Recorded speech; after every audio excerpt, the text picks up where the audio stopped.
Good day mga pamangkin. Hapon na kami nakapunta sa site ngayon. Dala-dala namin yung merienda ng mga workers natin. Kasama ko syempre si Doña Liza, supervisor mode as always.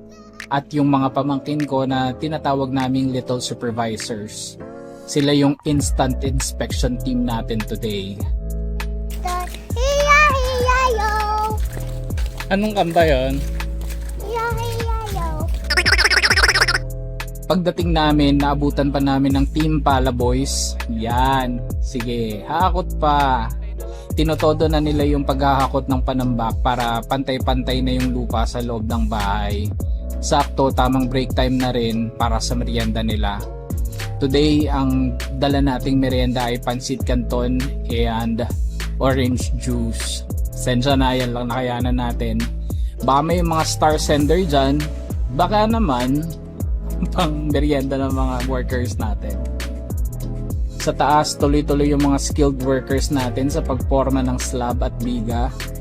Yan, walang tigil, steady ang trabaho. Special shout out kay Melvin. Yan, birthday niya ngayon. Kahit birthday boy, todo work pa din. Mamaya sagot ko isang bote ng energy drink niyan. Pabahala. Yan, makikita ninyo, nagpuputol sila ng kahoy, naglalagari ng plywood. Gagamitin natin yan para sa pangporma ng biga. At ayan, ito ang magiging view ko sa kwarto. Kita niyan, yung palayan na yan, yan ang magiging likod ng bahay ko.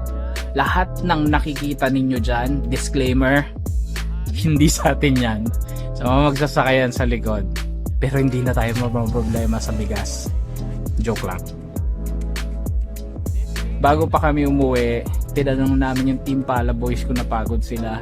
Obvious naman sa itsura, pero laban lang yan, di ba? Pagod kayo? Yes! Half day lang tayo sa site ngayon, pero kahit papano, makikita natin na may progress.